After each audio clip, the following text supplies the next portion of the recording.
tell him a story about myself, there are a lot of stories which can pop into mind, but there are some stories which taught me a lesson and others which made me believe in things. And one of them is when I applied for the military school. So it was the summer of 2018. I had just graduated and finished my Lebanese baccalaureate exam. And as all the students do, we have multiple options in front of us. But I had one thing in mind, which is to become an architect. But as you know, in our culture and our norms, parents tend to try to guide us and tell us what's best for us. And we usually misinterpret it in a way, but they give us that as an advice.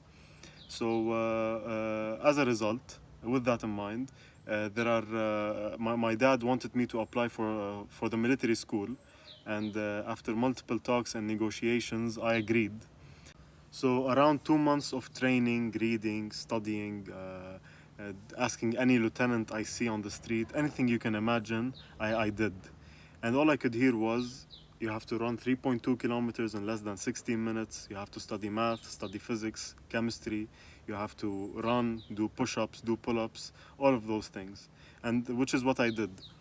So it was a total nightmare. And 3 years into, but what you had to keep in mind that 3 years in the military school would get me going. The financial crisis in Lebanon didn't happen until 2019, so so the economy was blooming at that time.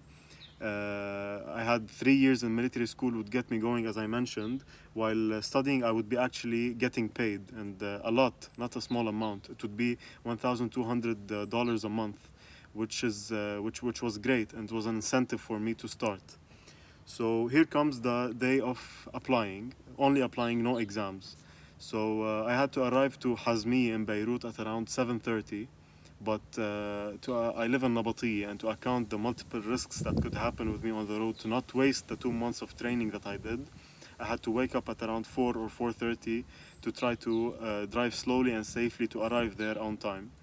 And I still remember I arrived there prior at around 6:30, and I had to wait in line for an hour and a half until I reached the main gate. Until someone from the guards there told me I cannot enter with my beard on. So I had to leave with two options in hand. One of them was to go to a barber shop and have him shave off my beard, which was not an option, which was not the most ideal option, because Beirut at 8 is a nightmare. And the next option was to go to the closest supermarket, which I did. So I ran to the closest supermarket, got a water and a sharp razor, and I stood on the street. I needed a mirror at least. So one of the cars which was parked on the street, I opened its side view mirror, squatted down, washed my face with water, and shaved off my beard in the most raw and brutal way possible. And I ran back to the main gate with patches of hair all over my face and blood all over my white shirt. And as soon as I entered, all I could see were people with beards. So it was like a welcome to the military life sort of experience to me. So after applying, they gave me a schedule for my exams. The first exam was a psychology exam. It was the easiest, and I had 1 week to prepare for it. So I applied, I did the exam, I passed, and the next exam was the toughest, in my opinion. So the other exam was the athletic exam, or the sports exam, and I'm not an athletic person. So 2 years of training came to this very 2 months of training, sorry, came to this very moment. And as soon as I entered, all I could see were fat and overweight jurors and instructors, which was funny at that time. So the first part of the exam was the push-ups exam. I personally did 42 push-ups. The juror only counted 24 because he was on the phone. So I failed.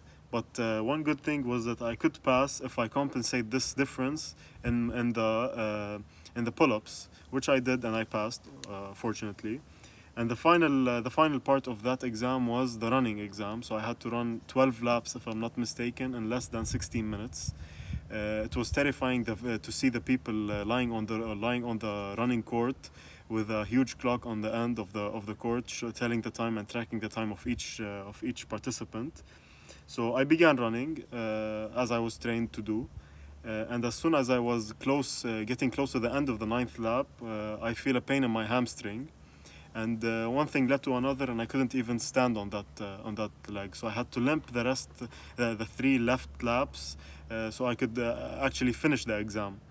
But which I did, and I finished the exam. But unfortunately, after looking at the clock, it was around 18 minutes, so I failed instantly. All I could think about was to leave the number that they gave us to put on our shirts. I threw it on the table. I left without speaking to anyone, and it was the most peaceful and quiet 2-hour drive home, which kind of resembled how I was leaving the military life, which I didn't actually enter, and going back to the normal life and to what I actually wanted.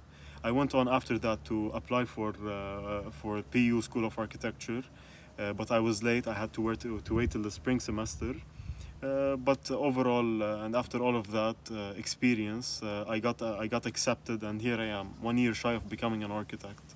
So if there's one thing that I learned from that experience is that whenever you want something in life, no matter how far you were from it, it's gonna happen sooner or later.